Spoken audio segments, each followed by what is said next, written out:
Hola, muy buenas a todos y bienvenidos a mi canal Cuentabooks. En el vídeo de hoy voy a subir la primera parte de Viaje al centro de la Tierra de Julio Verne. Es un libro muy bonito que creo que todo el mundo, si no lo lee, por lo menos debe escuchar. Así que lo voy a dividir en 4 partes y sin más, dentro intro y empezamos.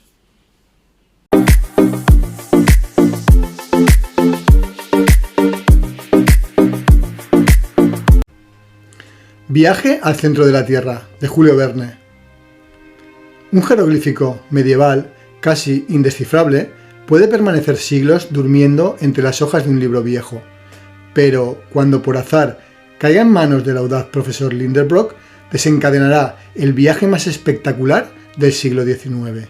El profesor, su sobrino y el impasible Hans verán maravillas en el interior del globo, iluminados por una inmóvil luz incomprensible. Esta novela, la más fantástica, la menos científica, tal vez la más literaria de Verne, cautivará a los lectores por la intensidad de la narración y por el indefinible misterio que encierra la naturaleza cuando se penetra en ella por el camino de la imaginación. Viaje al centro de la Tierra.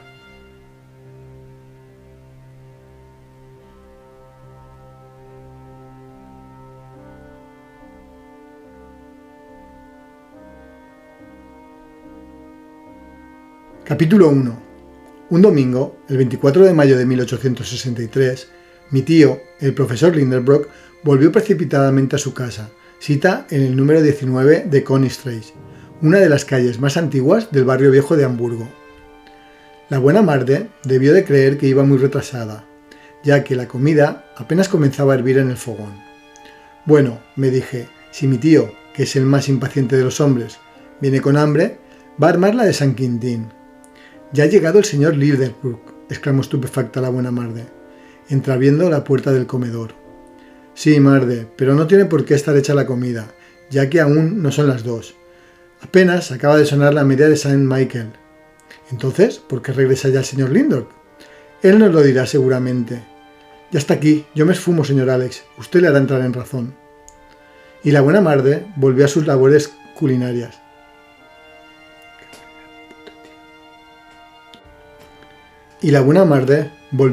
laboratorio culinario.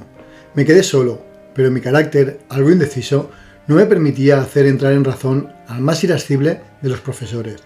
Así que me disponía a volver prudentemente a mi pequeña habitación, del piso superior, cuando la puerta de la calle chirrió sobre sus goznes. Unos grandes pies hicieron crujir la madera de la escalera, y el dueño de la casa, atravesando el comedor, se precipitó inmediatamente en su gabinete de trabajo. Sin embargo, durante este rápido paso, había lanzado a un rincón su bastón del pesado puño, sobre la mesa su sombrero peinado a contrapelo, y a su sobrino estas rotundas palabras: «Alex, sígueme». Aún no había tenido tiempo de moverme cuando el profesor ya me gritaba con un vivo acento de impaciencia: «¿Y bien, aún no estás aquí?». Me abalancé dentro del gabinete de mi temible maestro, Otto Lindenbrock. No era un mal hombre, lo concebo de buen grado, pero, salvo cambios improbables, morirá en el pellejo de un terrible original. Era profesor en el John Wren y daba clase de mineralogía, durante la que normalmente montaba en cólera 1 o 2 veces. No es que le preocupase el tener alumnos asiduos a sus clases, ni el grado de atención que le prestasen, ni el éxito que pudieran obtener más adelante. Estos detalles no le inquietaban en absoluto.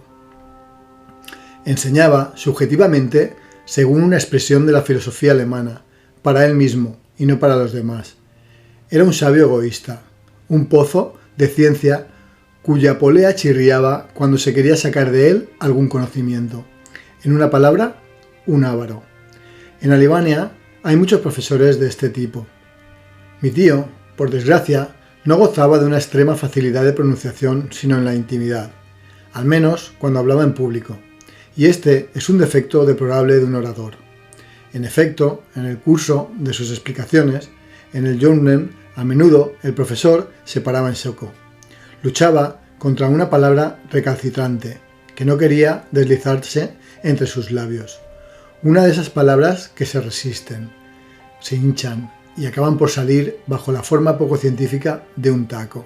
De ahí sus grandes cóleras. Ahora bien, en mineralogía hay bastantes términos semigriegos, semilatinos, difíciles de pronunciar, rudas denominaciones que dañarían los labios de un poeta. No quiero hablar mal de esta ciencia, nada más lejos de mi intención.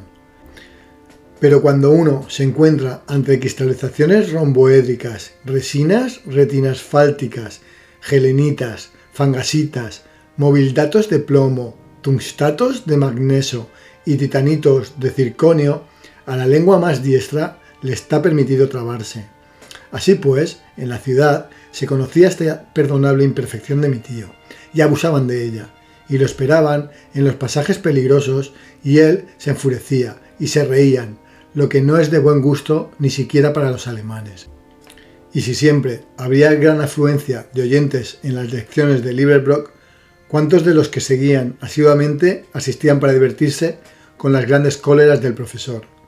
Sea como fuere, mi tío, nunca me cansaré de repetirlo, era un verdadero sabio, aunque rompiese de vez en cuando algunas de sus muestras minerales al hacer las pruebas demasiado bruscamente.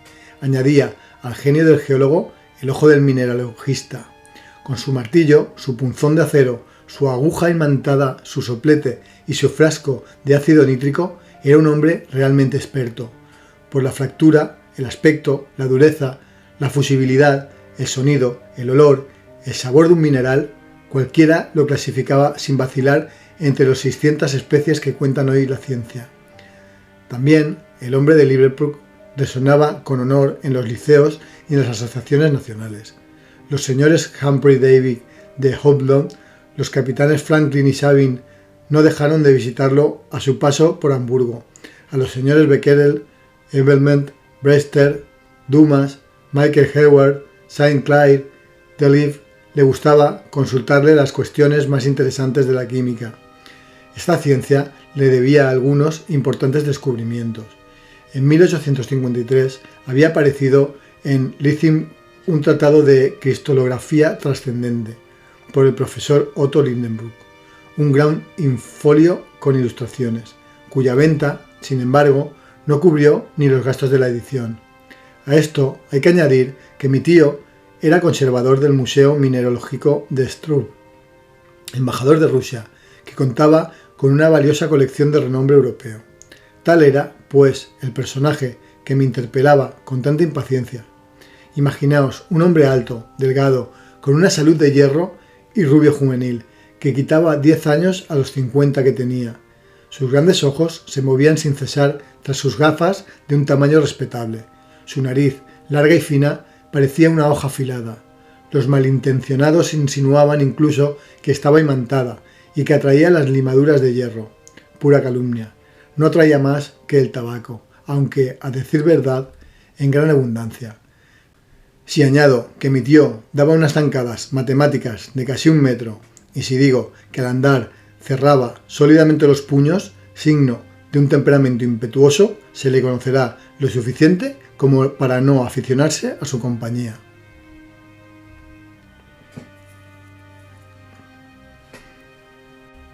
Habitaba en su casita de Königsstraße, una vivienda construida mitad en madera y mitad en ladrillo, rematada por un aguilón dentado. Daba a uno de esos canales sinuosos que se cruzaba en medio del barrio más antiguo de Hamburgo, afortunadamente respetado por el incendio de 1842. La vieja casa estaba un poco inclinada y mostraba su panza a los que pasaban. Llevaba el tejado inclinado sobre la oreja como la gorra de un estudiante de la Tunberdun. La verticalidad de sus líneas dejaba mucho que desear, pero se sostenía bien gracias a un viejo olmo, vigorosamente empotrado en la fachada, que en primavera deslizaba sus brotes por las vidrieras de las ventanas. Para ser profesor alemán, mi tío era bastante rico. La casa, continente y contenido era de su propiedad. El contenido éramos su ahijada Graunden, joven birlandesa de 17 años, la buena Marde y yo. En mi doble calidad de sobrino y el huérfano, llegué a ser su ayudante en la preparación de sus experimentos. Confieso que mordí con apetito en las ciencias geológicas. Llevaba en las venas sangre de mineralogista y jamás me aburría en compañía de mis preciosas piedras. En suma, se podía vivir feliz en aquella casita de Kronstrasse, a pesar de las impaciencias de su propietario, ya que, aunque comportándose de un modo un poco brutal, no por ello me quería menos. Pero aquel hombre no sabía esperar y era más apresurado de lo normal. Cuando en abril cantaba esquejes de reseda o enredaderas en los tiestos de loza del salón, cada mañana iba regularmente a tirar de las hojas para apresurar su crecimiento. Con semejante excéntrico no se podía sino obedecer. Me precipité, pues, en su gabinete. Capítulo 2. Aquel gabinete era un verdadero museo. Todas las muestras del reino mineral se encontraban allí etiquetadas en el más perfecto orden, siguiendo las tres grandes divisiones de los minerales: inflamables, metálicos y litoideos. Qué bien conocía yo estos chirimbolos de la ciencia mineralógica.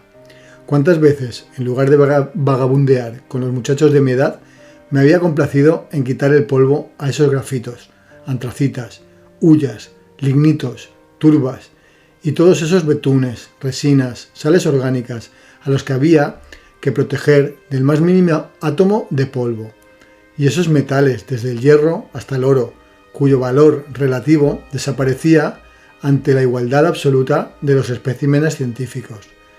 Y todas esas piedras que hubiesen bastado para reconstruir la casa de Kronstrasse, incluso con una habitación de más, que me hubiera venido tan bien.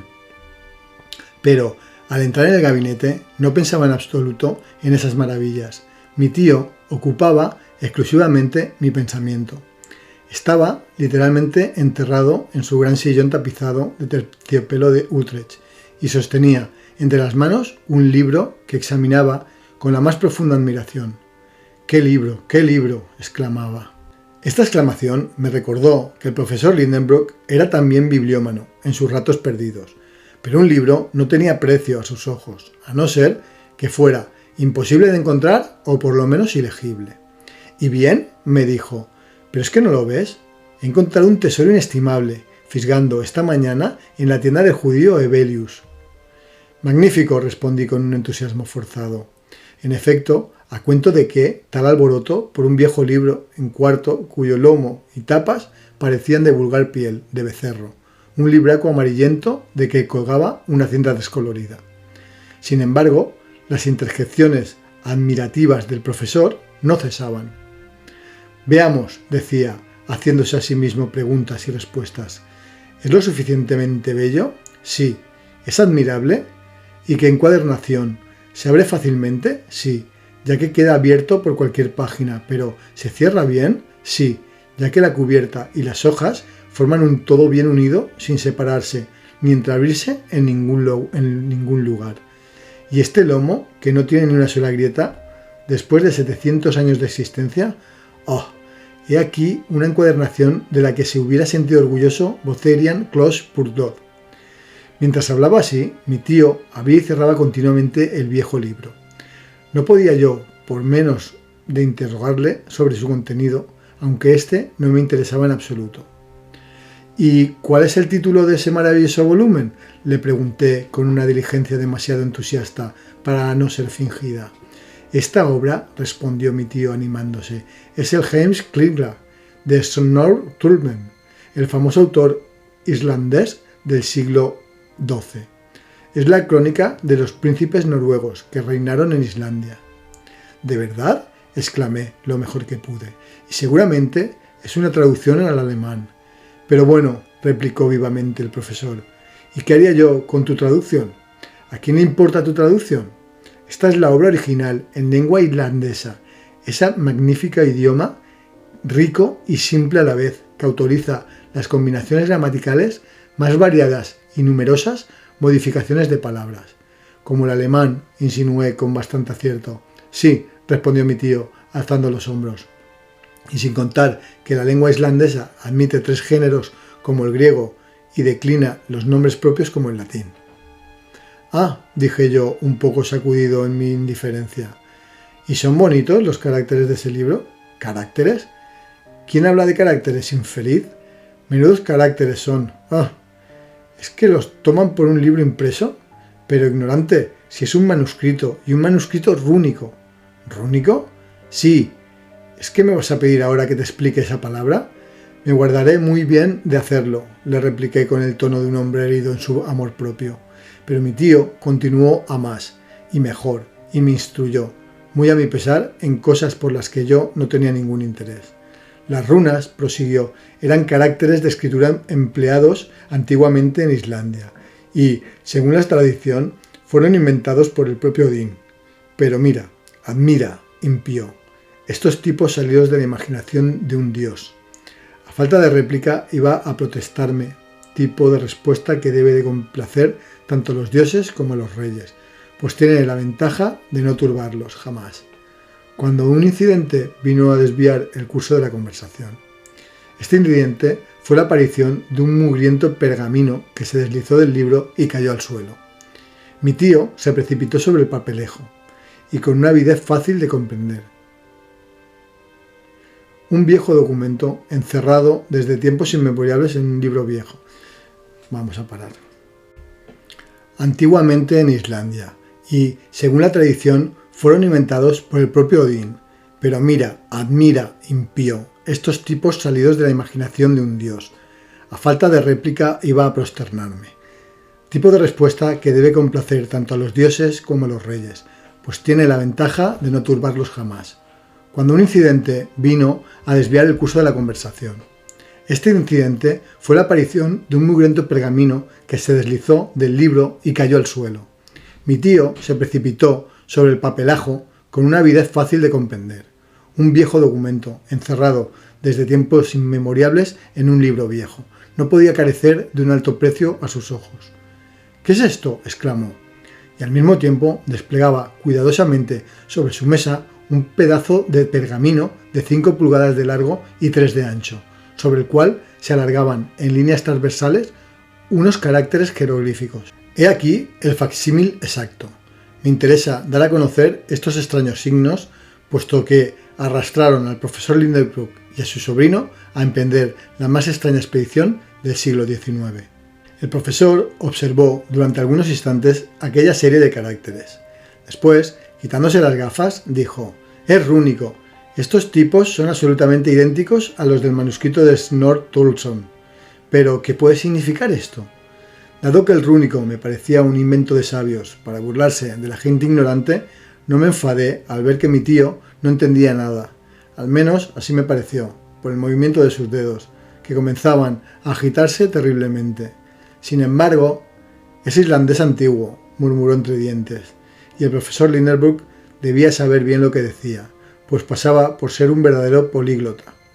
No es que hablase de corrido las 2000 lenguas y los 4000 idiomas que se empleaban en la superficie del globo, pero al fin y al cabo conocía una buena parte de ellos. Ante aquella dificultad iba ya a entregarse a todas las impetuosidades de su carácter, y preveía yo una escena violenta, cuando dieron las 2 en el pequeño reloj de la chimenea. En ese instante, la buena Marde abrió la puerta del gabinete diciendo: «La sopa está servida». «Al diablo la sopa y la que la ha hecho, y los que la coman», exclamó mi tío. Marden desapareció. Salí volando tras ella, y sin saber cómo, me encontré en el comedor, sentado en mi sitio habitual. Esperé algunos instantes. El profesor no vino. Era la primera vez que yo supiera que faltaba a la solemnidad del almuerzo. Y qué almuerzo, además. Una sopa con perejil, una tortilla de jamón sazonada con acederas y nuez moscada, un lomo de ternera con compota de ciruelas y como postre gambas en dulce. Todo ello regado con un buen vino de Mosela.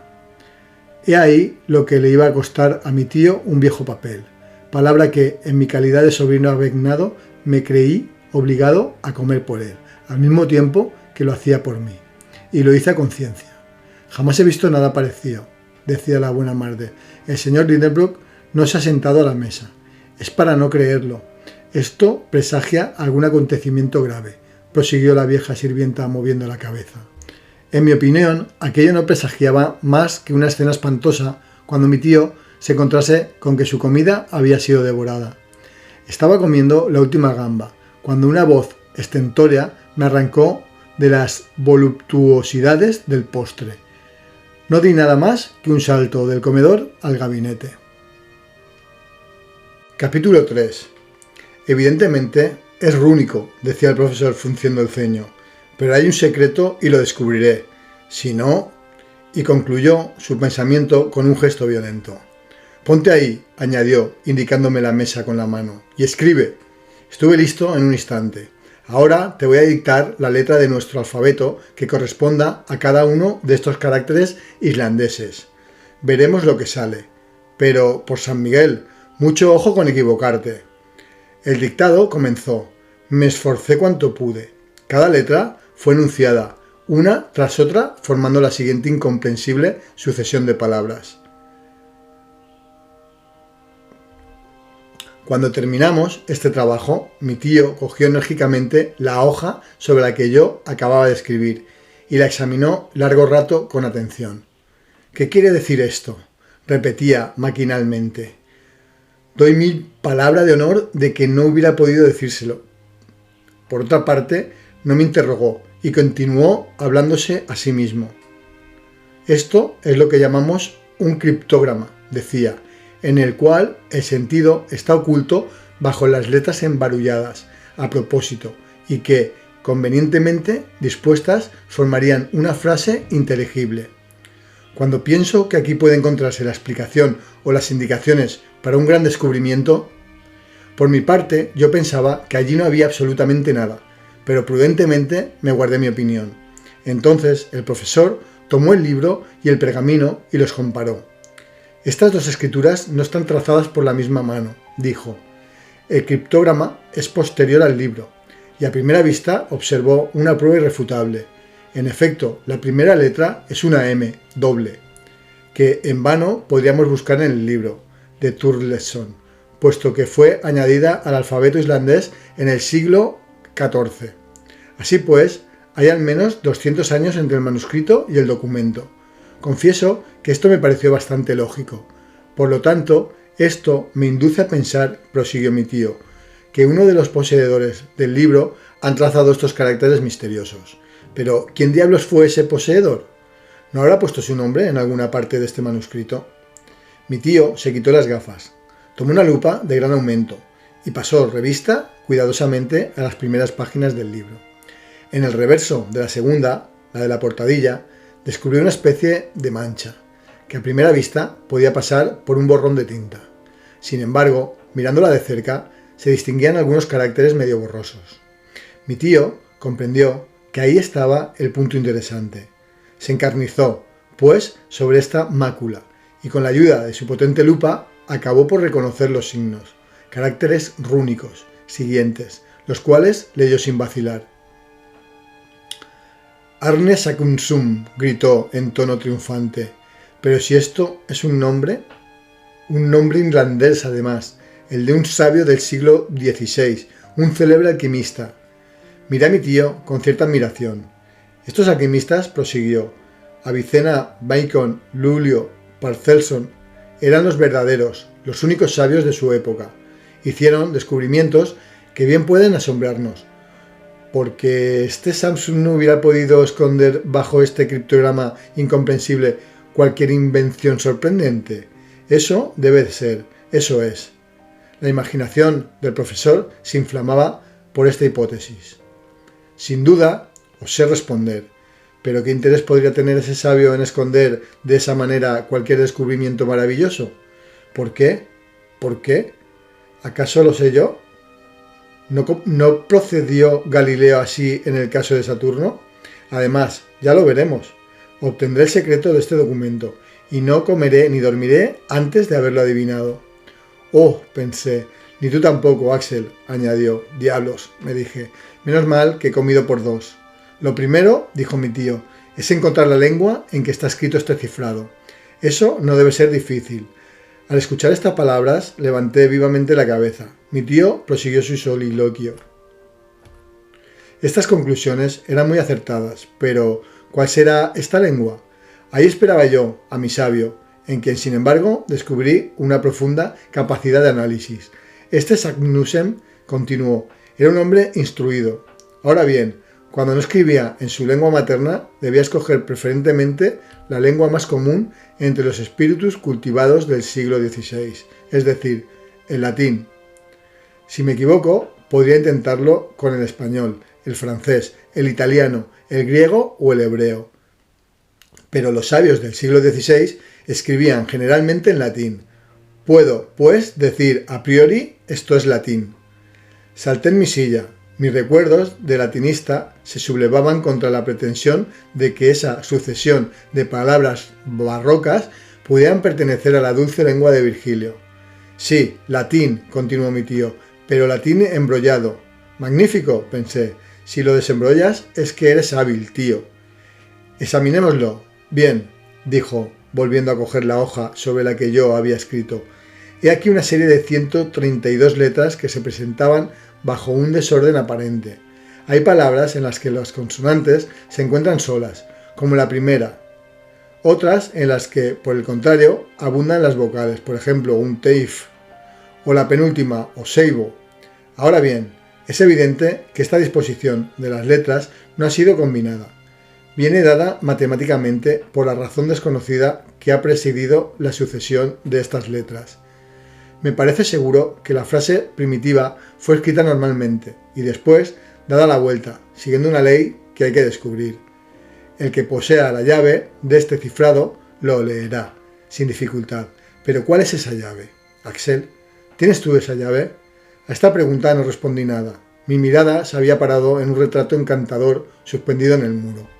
El retrato de Grauben, la hijada de mi tío, se encontraba en ese momento en Alzona, en casa de una de sus parientes, y su ausencia me entristecía mucho, ya que, ahora puedo confesarlo, la linda irlandesa y el sobrino del profesor se amaban con toda la paciencia y toda la tranquilidad alemanas.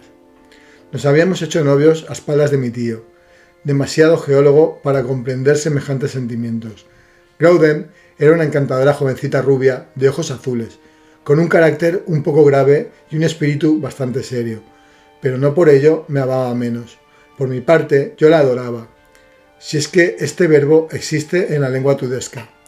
La imagen de mi pequeña irlandesa me proyectó, por lo tanto, en un instante del mundo de las realidades al de las quimeras, al de los recuerdos. Volví a ver a la fiel compañera de mis trabajos y de mis placeres. Todos los días me ayudaba a ordenar las valiosas piedras de mi tío. Las etiquetaba conmigo. Grauden era una experta mineralogista. Hubiera podido dar lecciones a más de un entendido. Le gustaba profundizar en las cuestiones más arduas de la ciencia. Cuántas dulces horas habíamos pasado estudiando juntos. Y cuánto envidiaba yo, con frecuencia, la suerte de esas piedras insensibles que manejaba con sus encantadoras manos. Después, cuando llegaba el momento del descanso, salíamos los dos, tomábamos el camino de las alamedas frondosas de Alcester e íbamos al viejo molino alquitranado, que resulta tan pintoresco en el extremo del lago.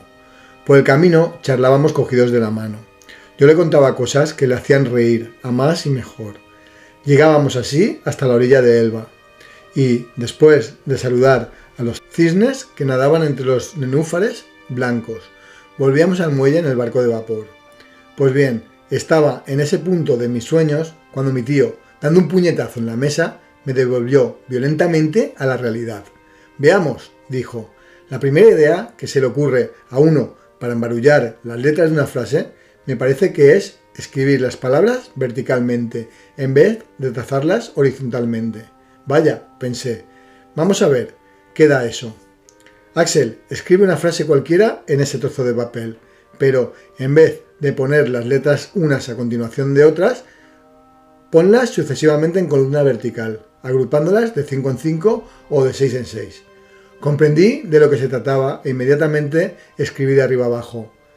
Te quiero, mi pequeña Grave. Bien, dijo el profesor sin haberlo leído. Ahora coloca esas mismas palabras en líneas horizontales.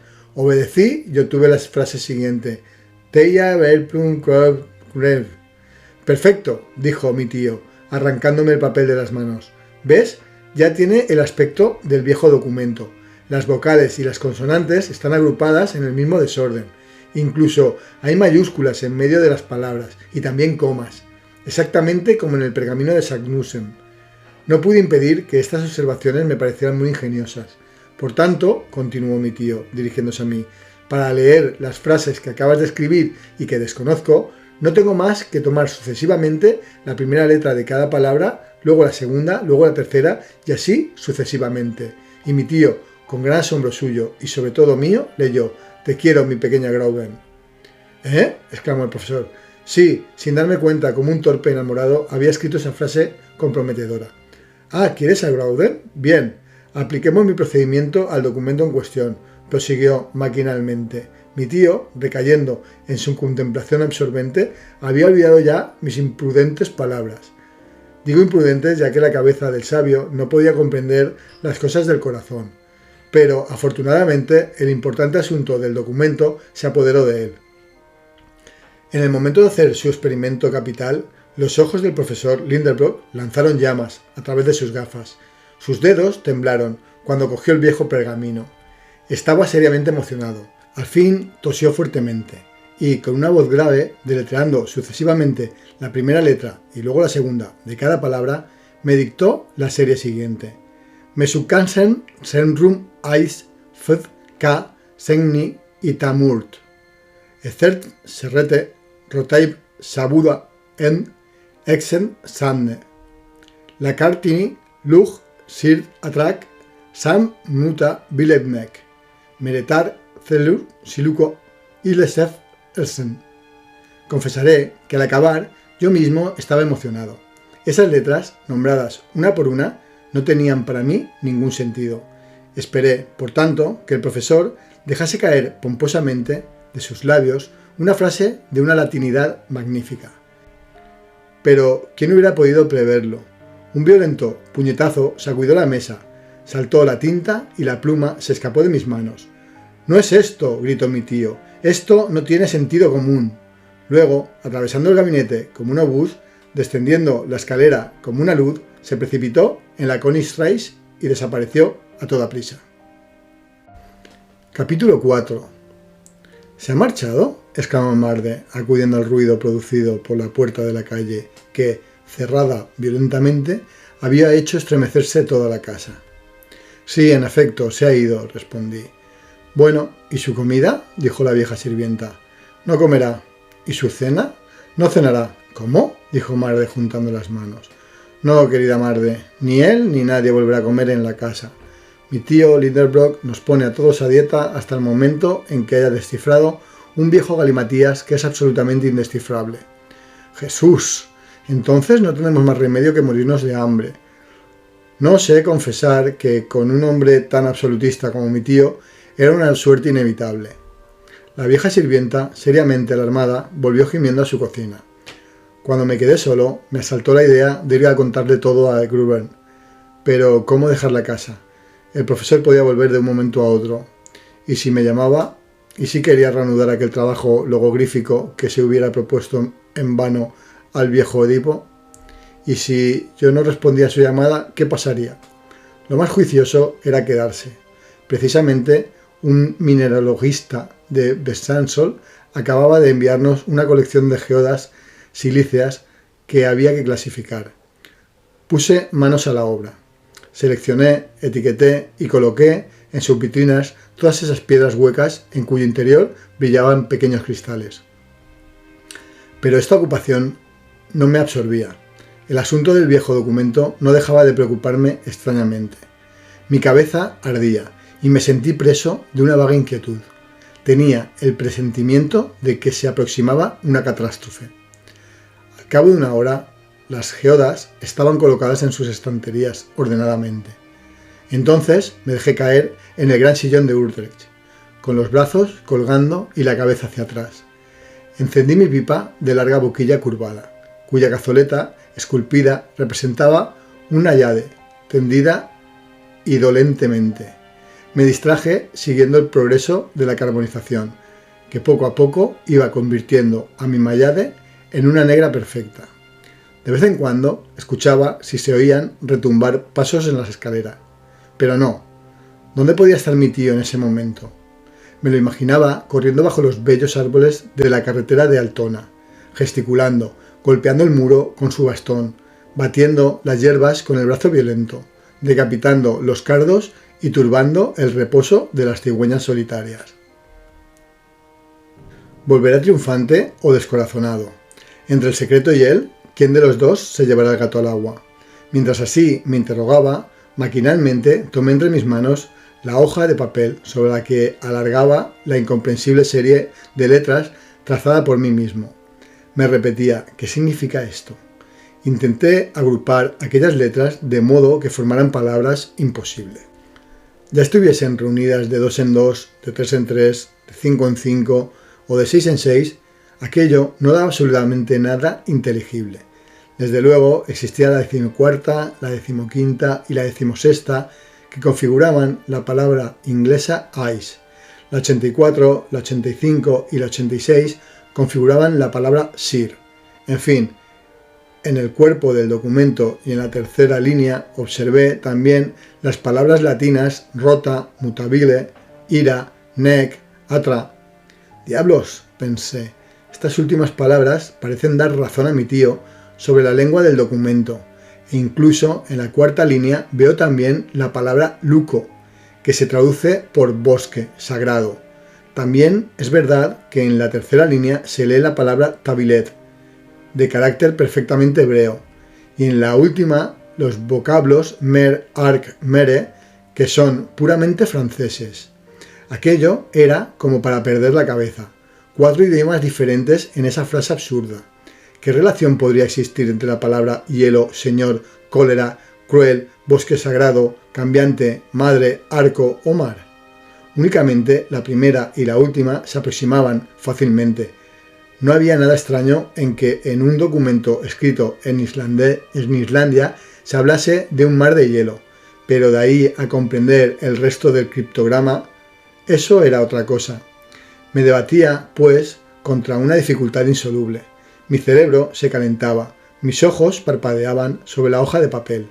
Las 132 letras parecían revolotear a mi alrededor, como esas lágrimas de plata que se nos deslizan en el aire en torno a la cabeza cuando la sangre afluye violentamente a ella. Yo era presa de una especie de alucinación. Me ahogaba, me faltaba el aire. Maquinalmente me abaniqué con la hoja de papel, cuyo anverso y reverso se presentaban sucesivamente a mi mirada. ¿Cuál no sería mi sorpresa cuando en una de esas pasadas rápidas, en el momento en el que el adverso se volvía hacia mí, creí ver aparecer palabras perfectamente legibles, palabras latinas, entre otras craterem y terrestre? De pronto se hizo una luz en mi mente. Esos únicos indicios me hicieron entrever la verdad. Había descubierto el código del cifrado. Para comprender el documento no era ni siquiera necesario leerlo a través de la hoja vuelta. No, tal y como estaba, tal y como había sido dictado, podía ser deletreado normalmente. Todas las ingeniosas combinaciones del profesor se volvían realidad. Había tenido razón en la disposición de las letras y también en la lengua en que estaba escrito el documento. Le había faltado un pelo para poder leer de cabo a rabo la frase latina, y ese pelo acababa de dármelo el azar. Se comprenderá fácilmente que yo estuviera emocionado. Mis ojos se nublaron. No podía ni ver. Había extendido la hoja de papel sobre la mesa. Me bastaba echar una mirada para ser el poseedor del secreto. Al fin logré calmar mi agitación. Me impuse la obligación de dar la vuelta a la habitación 2 veces para aplacar mis nervios, y logré sepultarme en el amplio sillón. «Leamos», exclamé, después de haber llenado mis pulmones con una buena provisión de aire. Me incliné sobre la mesa, posé mi dedo sucesivamente sobre cada letra y sin pararme, sin vacilar un instante, pronuncié en voz alta la frase entera. Pero qué estupefacción, qué terror me invadió. Al principio me quedé como golpeando súbitamente, como se había realizado lo que acababa de saber. Un hombre había tenido la audacia suficiente para penetrar. «¡Oh!», grité saltando. «No, no, mi tío no lo sabrá». No faltaba más que llegase a conocer semejante viaje. También él querría intentarlo. Nada podría detenerlo. Un geólogo tan decidido se pondría en camino a pesar de todo, en contra de todo, y me llevaría con él, y no volveríamos nunca, nunca. Estaba en un estado de sobreexcitación difícil de pintar. No, esto no ocurrirá, dije con energía, y puesto que puedo impedir que semejante idea se le pase por la cabeza a mi tirano, lo haré. A fuerza de volver y revolver el documento, podría, por azar, descubrir la llave. Hay que destruirlo. Quedaba algo de fuego en la chimenea. Cogí no solo la hoja de papel, sino también el pergamino de Sagnussen. Con mano febril iba a arrojarlo todo a los carbones y aniquilar aquel peligroso secreto. Cuando se abrió la puerta del gabinete, apareció mi tío. Capítulo 5. No tuve tiempo más que para volver a poner sobre la mesa el malhadado documento. El profesor Lindenbrook parecía profundamente absorto. Su pensamiento dominante no le dejaba ni un instante de tranquilidad. Evidentemente había escrutado y analizado el asunto. Había puesto en marcha todos los recursos de su imaginación durante su paseo, y volvía para aplicar alguna nueva combinación. En efecto, se sentó en su sillón y pluma en ristre empezó a establecer fórmulas que parecían un cálculo algebraico. Yo seguía con la mirada su mano temblorosa. No perdía uno solo de sus movimientos. ¿Qué resultado inesperado podía inopinadamente producirse? Yo temblaba, y sin razón, puesto que, hallada ya la verdadera combinación, la única, cualquiera, otra búsqueda resultaba forzosamente vana. Durante 3 largas horas mi tío trabajó sin hablar, sin levantar la cabeza, borrando, rehaciendo, tachando, comenzando de nuevo 1000 veces. Yo sabía bien que si llegaba a ordenar esas letras siguiendo todas las posiciones relativas que podían ocupar, la frase acabaría por salir.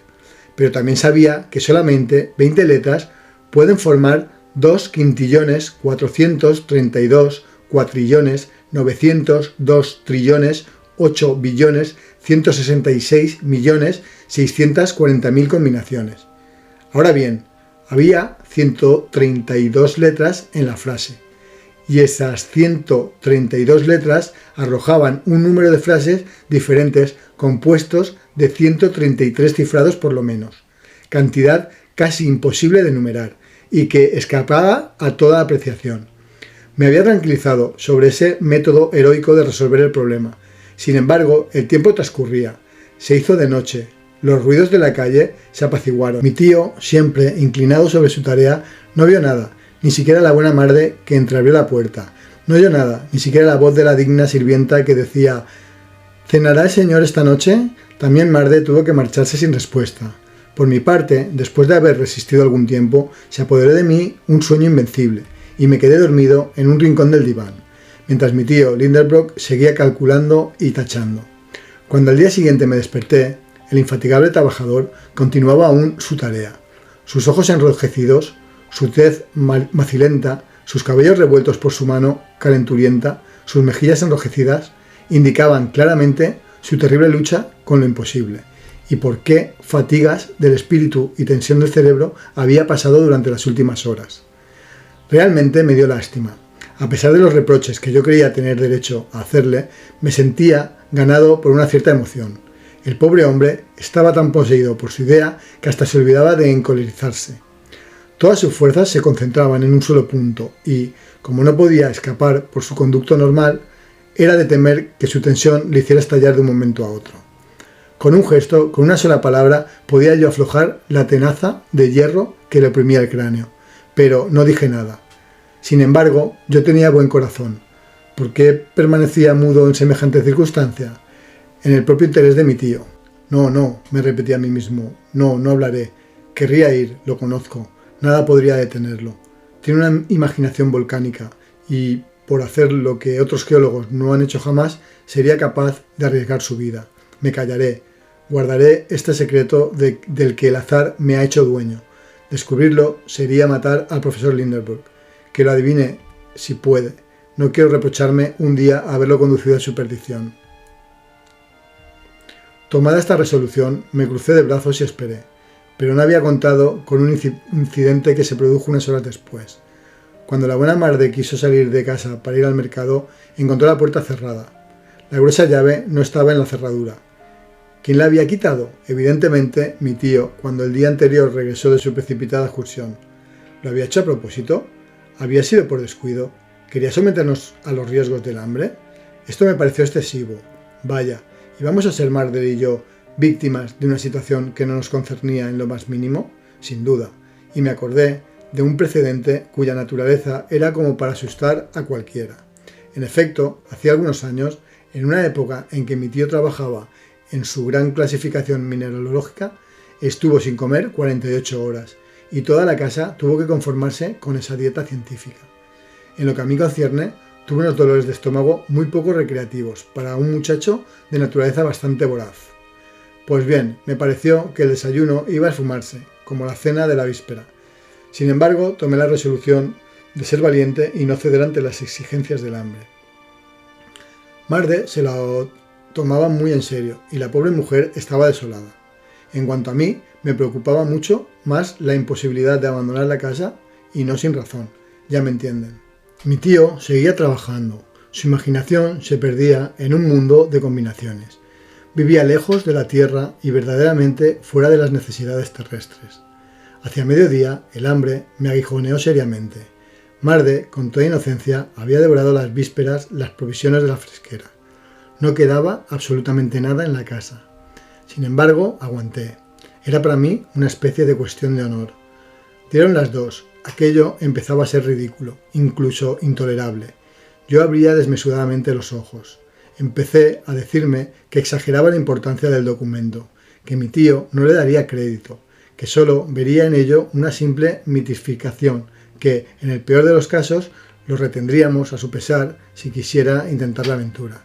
En fin, que podía descubrir por sí mismo la llave del cifrado y que yo habría hecho abstinencia a costa mía. Estas razones, que yo hubiera rechazado el día anterior con indignación, me parecieron excelentes. Incluso encontré totalmente absurdo haber esperado tanto tiempo y tomé la decisión de decírselo. Busqué, pues, una manera de entrar en materia, no demasiado brusca. Cuando el profesor se levantó, se puso el sombrero y se preparó para salir. «Vaya, dejar la casa y encerrarnos otra vez, nunca. Tío», dije. No pareció oírme. «Tío Lindenbrook», repetí, elevando la voz. «¿Eh?», dijo como un hombre súbitamente despertado. «¿Y bien, esa llave?» «¿Qué llave? ¿La de la puerta?» «No», grité, «la llave del documento». El profesor me miró por encima de sus gafas. Debió de notar, sin duda, algo insólito en mi fisonomía, pues me asió bruscamente por el brazo y, sin poder hablar, me interrogó con la mirada. Sin embargo, jamás una pregunta fue formulada de una manera más clara. Yo moví la cabeza de arriba a abajo. Él sacudió la suya con una especie de piedad, como si tuviera que vérselas con un loco. Hice un gesto más afirmativo. Sus ojos brillaban con un vivo destello. Su mano se volvió amenazadora. Aquella muda conversación, en tales circunstancias, hubiera llamado la atención del espectador más indiferente. Y en realidad llegué a no atreverme a hablar del miedo que tenía de que mi tío me asfixiara con sus primeros abrazos de alegría. Pero se volvió tan apremiante que tuve que responder. «Sí, esa llave, el azar». «¿Qué dices?», gritó, con una emoción indescriptible. «Tenga», le dije prestándole la hoja de papel en la que había escrito, «lea». Pero esto no significaba nada, respondió arrugando la hoja. Nada si se empieza a leer el documento por el principio, pero ¿por el final? No me había dado tiempo a terminar la frase cuando el profesor lanzó un grito, un verdadero rugido. Una revelación acababa de tener lugar en su pensamiento. Estaba transfigurado. «¡Oh, ingenioso Saknussemm!», gritó. «¿Había escrito pues tu frase al revés?»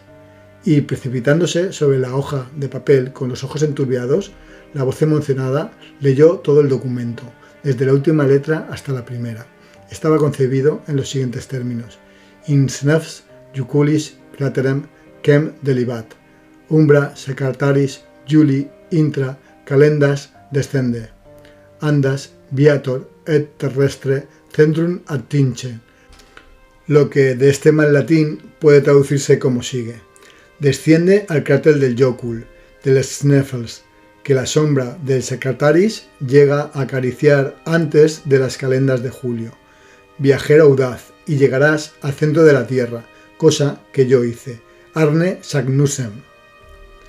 Acabada la lectura, mi tío dio un salto como si inopinadamente hubiese tocado una botella de Leyden. Resplandecía de audacia, alegría y convicción.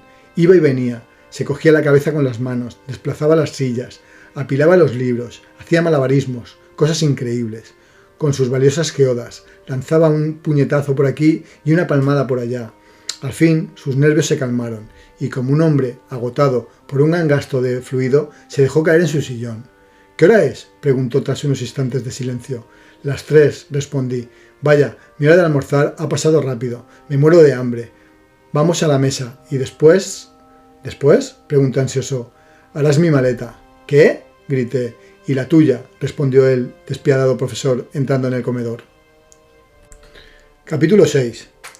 Al escuchar estas palabras, un escalofrío me recorrió todo el cuerpo. Sin embargo, me contuve.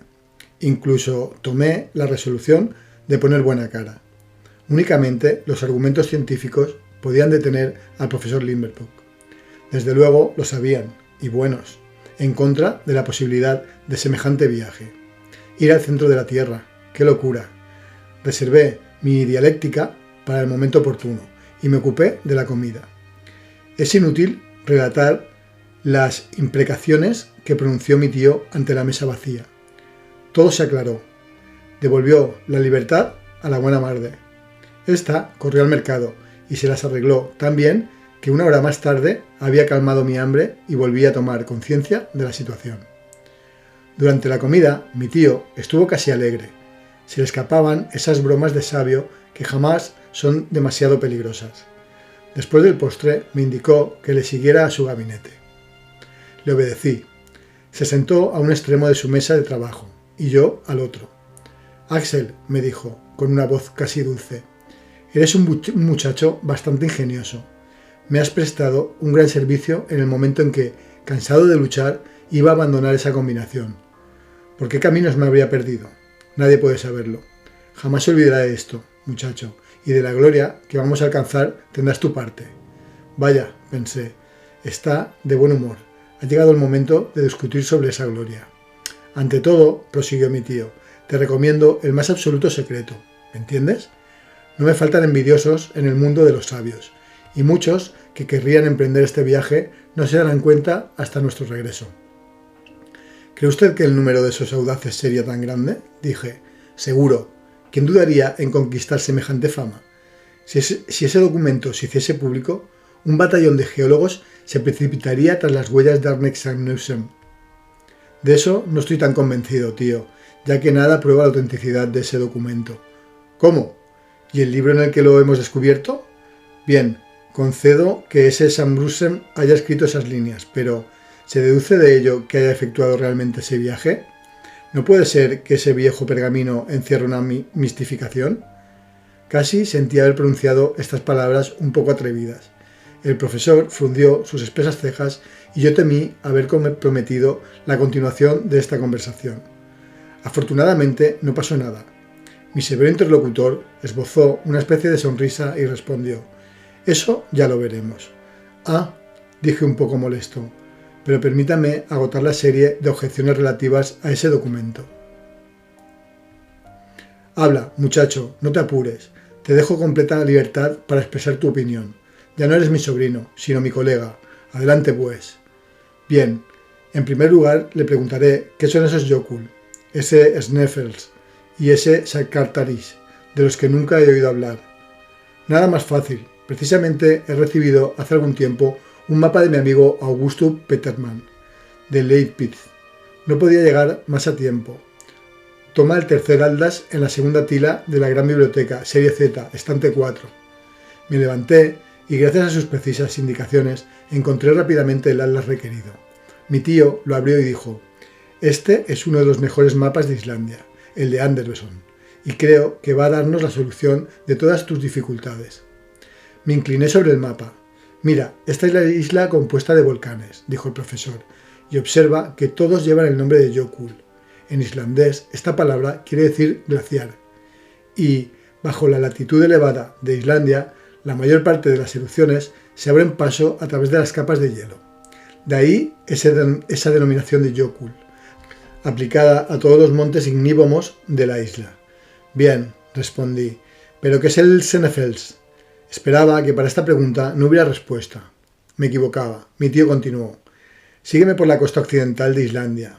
¿Distingues Reykjavik, su capital?» «Sí, bien. Remonta los innumerables fiordos de esas orillas roídas por el mar y párate un poco más arriba del grado 65 de latitud. ¿Qué ves ahí? Una especie de península parecida a un hueso descarnado que termina en una rótula enorme. La comparación es perfecta, muchacho. ¿Ahora no percibes nada en esa rótula?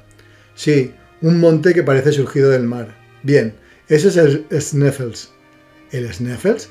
El mismo, una montaña de 5.000 pies de altura, una de las más notables de la isla y sin duda la más célebre del mundo entero, si su cráter conduce al centro del globo. Pero eso es imposible, exclamé, encogiéndome de hombros e indignado ante semejante suposición. ¿Imposible?, respondió el profesor Lindenberg con tono severo. ¿Y eso por qué? Porque ese cráter está evidentemente obstruido por las lavas, las rocas ardientes, y entonces... ¿Y si es un cráter apagado? ¿Apagado? Sí. El número de volcanes en actividad en la superficie del globo solo es en la actualidad de 300 aproximadamente, pero la cantidad de volcanes extinguidos es bastante mayor. Ahora bien, el Sneffels se encuentra entre los últimos y desde los tiempos históricos no ha tenido más que una única erupción, la de 1219. A partir de esa época, sus rumores se han calmado poco a poco y ya no se encuentra entre los volcanes activos. No tenía nada que responder a esa afirmación positiva, así que me lancé sobre los otros puntos oscuros que encerraba el documento. ¿Qué significa la palabra Sakartaris?, pregunté. ¿Y qué pintan aquí las calendas de julio? Mi tío se tomó unos momentos de reflexión. Tuve un instante de esperanza, solamente uno, ya que pronto me respondió en estos términos. Lo que es para ti oscuridad es luz para mí. Esto prueba el ingenioso cuidado con que Snefels ha querido precisar su descubrimiento. El Sneffels está formado por varios cráteres. Había, pues, necesidad de iniciar cuál de ellos es el que lleva al centro del globo. ¿Qué hizo el sabio islandés? Observó que, al acercarse las calendas de julio, es decir, en los últimos días del mes de junio, uno de los picos de la montaña, el Skartaris, proyectaba su sombra hasta la abertura del cráter en cuestión, y consignó este hecho en su documento. ¿Podía él imaginar unas indicaciones más exactas? ¿Y nosotros, una vez llegados a la cima del Sneffels, podíamos dudar sobre el camino que emprender? Decididamente, mi tío tenía respuestas para todo. Vi que era inacatable acerca de las palabras del viejo pergamino. Cesé, pues, presionarlo a este respecto, y como ante todo había que convencerlo, pasé a las objeciones científicas, mucho más graves a mi juicio. Veamos, dijo. Reconozco forzosamente que la frase de Saknussemm está clara y no ofrece la menor duda. Admito incluso que el documento tenga un aire de perfecta autenticidad. El sabio bajó al fondo de Sneffels, vio la sombra de Skartaris acariciar los bordes del cráter antes de las calendas de julio. Incluso oyó contar en las leyendas de su tiempo que ese cráter llegaba al centro de la Tierra. Pero en cuanto a haber llegado él mismo, en cuanto a haber hecho el viaje y haber regresado, si es que lo emprendió, no y 1000 veces no. ¿Y por qué razón?, dijo mi tío con un tono particularmente burlón. Todas las teorías de la ciencia demuestran que semejante empresa es impracticable. ¿Todas las teorías dicen eso?, respondió el profesor, tomando un aire bonachón. Ah, qué teorías más feas. Sí que van a darnos guerra esas pobres teorías. Vi que estaba burlándose de mí, pero continué a pesar de todo. Sí, es perfectamente conocido que el calor aumenta aproximadamente 1 grado por cada 60 pies de profundidad bajo la superficie del globo. Por tanto, admitiendo esta proporcionalidad constante y dado que el radio terrestre tiene 1500 leguas, en el centro existe una temperatura que sobrepasa los 200.000 grados. Las materias del interior de la Tierra se encuentran, pues, en estado de gas incandescente, ya que los metales, el oro, el platino, las rocas más duras, no resisten semejante calor. Por ello, tengo derecho a preguntar si existe la posibilidad de penetrar en tal lugar. Así pues, Axel, ¿lo que te inquieta es el calor? Sin duda. Si llegásemos a una profundidad de 10 leguas solamente, habríamos alcanzado el límite de la corteza terrestre, pues ya la temperatura es superior a 1300 grados. ¿Y tienes miedo de entrar en fusión? Le dejo a usted la decisión del asunto, le respondí con humor.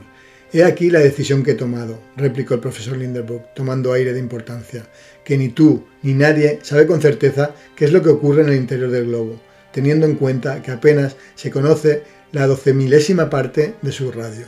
que la ciencia es eminentemente perfectible y que cada teoría queda incesantemente destruida por una teoría nueva.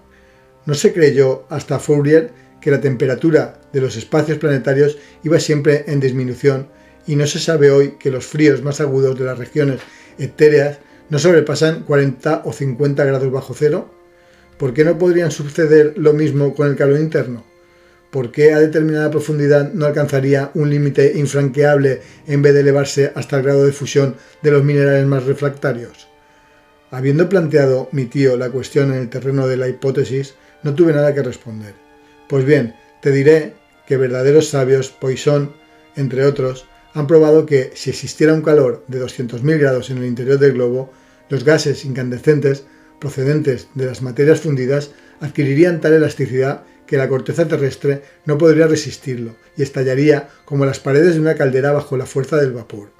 Esa es la opinión de Poisson, tío. Eso es todo. De acuerdo, pero también otros distinguidos geólogos opinan que el interior del globo no está formado ni por gases, ni por agua, ni por las más pesadas piedras que conozcamos, ya que en ese caso la Tierra tendría un peso 2 veces menor. Oh, con las cifras se puede probar todo lo que se quiera. Y con los hechos, muchacho, ¿ocurre lo mismo? ¿No está comprobado que el número de volcanes ha disminuido considerablemente desde los primeros días del mundo? Y si el calor central existe, ¿no podemos llegar a la conclusión de que tiende a debilitarse? Tío, si entramos en el campo de las suposiciones, no tengo más que discutir. Y yo tengo que decir que a mi opinión se unen las de personas muy competentes. ¿Te acuerdas de una visita que me hizo el célebre químico inglés Humphrey Davy en 1825? En absoluto, ya que yo no vine al mundo hasta 19 años después. Pues bien, Humphrey Davy vino a verme a su paso por Hamburgo. Discutimos largo tiempo, entre otras cuestiones, la hipótesis de la liquidez del núcleo interior de la Tierra. Los dos estábamos de acuerdo en que esta liquidez no podía existir por una razón a la que la ciencia jamás ha encontrado respuesta. ¿Cuál?, dije un poco extrañado. Pues que esta masa líquida estaría sometida, como el océano, a la atracción de la Luna, y consecuentemente 2 veces por día se producirían mareas interiores, que, elevando la corteza terrestre, darían lugar a temblores de tierra periódicos. Pero no obstante, es evidente que la superficie del globo fue sometida a combustión, y es lícito suponer que la corteza exterior se enfrió primero mientras el calor se refugiaba en el centro. Error, respondió mi tío. La Tierra se calentó por la combustión de su superficie, no de otra manera. La superficie estaba compuesta por gran cantidad de metales, tales como el potasio y el sodio, que tienen la propiedad de inflamarse al solo contacto con el aire y el agua. Estos metales se incendiaron cuando los vapores atmosféricos se precipitaron en forma de lluvia sobre el suelo, y poco a poco, cuando las aguas penetraron en las fisuras de la corteza terrestre, provocaron nuevos incendios, con explosiones y erupciones.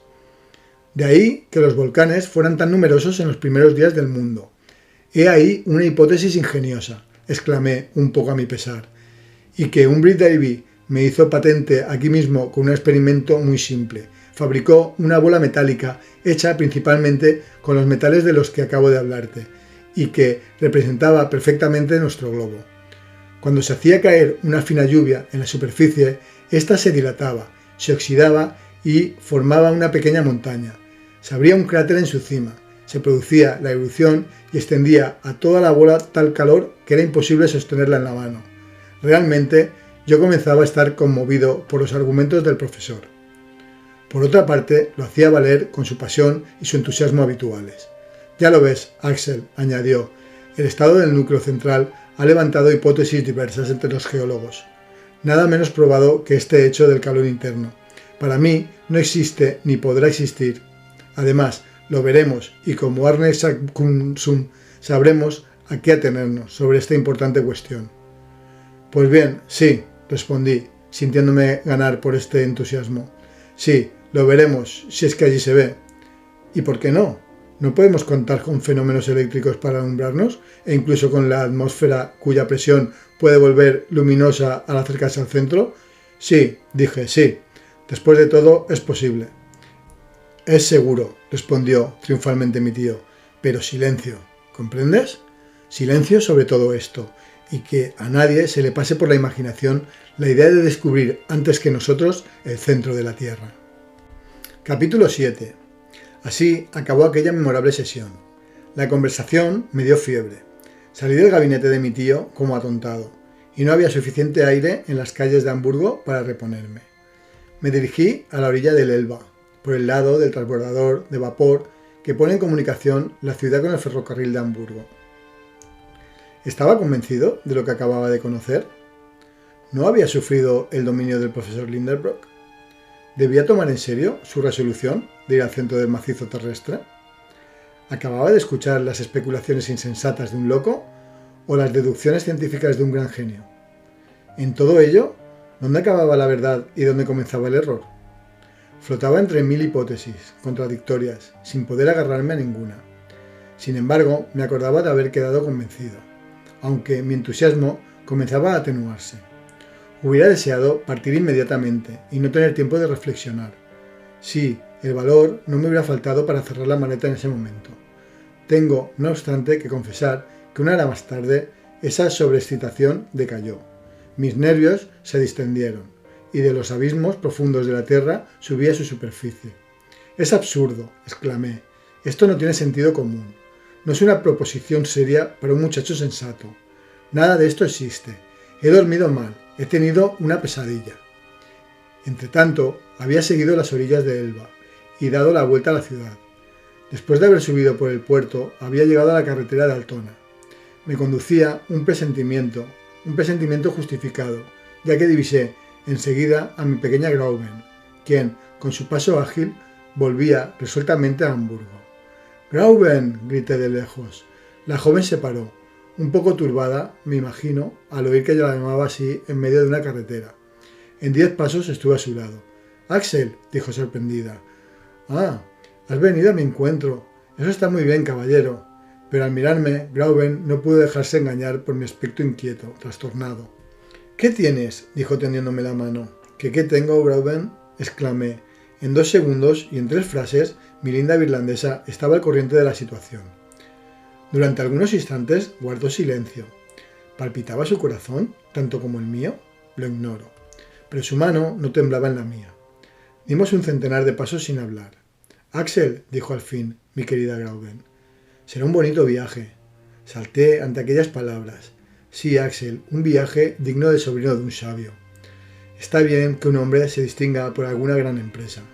Pero, Grauben, ¿es que no vas a disuadir de intentar semejante expedición?» «No, querido Axel. Yo os acompañaría de buena gana a tu tío y a ti, si una pobre chica no fuese un estorbo para vosotros». «¿Lo dices de verdad?». «Lo digo de verdad». «Oh, mujeres jovencitas, corazones femeninos siempre incomprensibles. Cuando no sois los seres más tímidos, sois los más valientes. La razón no tiene nada que hacer con vosotras». Vaya, esta niña me alentaba a tomar parte en la expedición. Ella no hubiera temido intentar la aventura, y me empujaba a mí, a quien ella, sin embargo, amaba. Estaba desconcertado y, por qué no decirlo, avergonzado. «Grauben», continué, «ya veremos si mañana hablas del mismo modo. Mañana, querido Axel, hablaré igual que hoy». Grauben y yo, cogidos de la mano, pero en profundo silencio, continuamos nuestro camino. Estaba destrozado por las emociones del día. Después de todo, pensé, las calendas de julio todavía están lejos, y de aquí a entonces ocurrirán muchos acontecimientos que curarán a mi tío de su manía de viajar bajo la tierra. Cuando llegamos a la casa de Kroenstrasse, era ya de noche. Yo esperaba encontrar la vivienda tranquila, a mi tío acostado, según su costumbre, y a la hermana Marde dando la última pasada de plumero al comedor. Pero no había contado con la impaciencia del profesor. Lo encontré gritando, agitándose en medio de una cuadrilla de mozos de equipajes que descargaban varias mercancías en el paseo. La vieja sirvienta no sabía dónde tenía la cabeza. «Ven de una vez, Axel, date prisa, infeliz», gritó mi tío en cuanto me divisó de lejos. «Tu maleta sin hacer, mis papeles no están en orden, no encuentro la llave de mi bolso de viaje y mis polainas no llegan». Me quedé estupefacto. Me faltaba la voz. Apenas si mis labios pudieran articular estas palabras. «¿Nos vamos entonces?». «Sí, infeliz, y tú vas a pasearte en vez de estar aquí». «¿Nos marchamos?», repetí con voz desfallecida. «Sí, pasado mañana por la mañana, a primera hora». No pude escuchar más y corrí a refugiarme en mi pequeña habitación. Ya no cabía duda. Mi tío acababa de emplear la tarde en procurarse una parte de los objetos y utensilios necesarios para su viaje. La acera estaba atestada de escalas de cuerdas de nudos, antorchas, cantimploras, camplones de hierro, picos, bastones guarnecidos de hierro, zapapicos, en cantidad suficiente para cargar a 10 hombres por lo menos. Pasé una noche atroz. Al día siguiente me llamaron muy temprano. Estaba decidido a no abrir la puerta. Pero ¿cómo resistir a la dulce voz que pronunciaba esas palabras? «Querido Axel». Salí de mi habitación.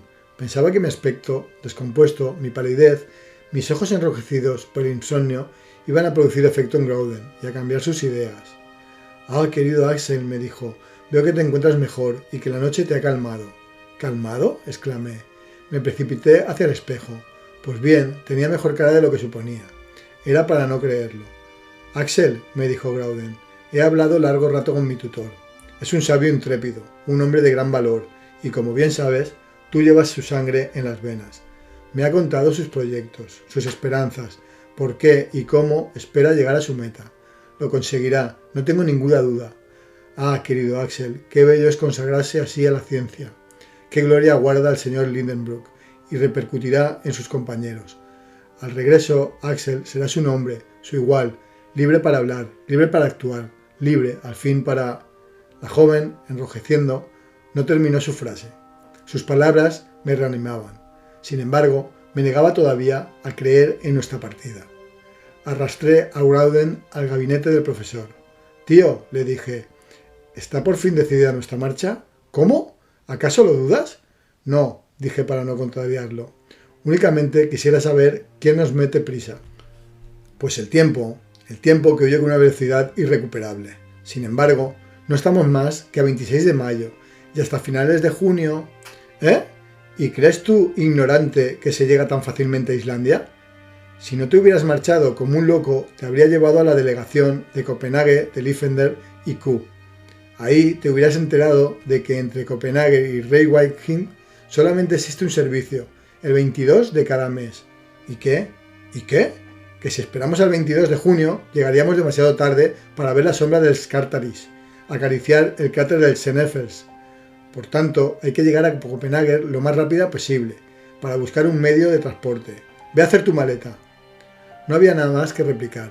Volví a subir a mi habitación. Grouden me siguió.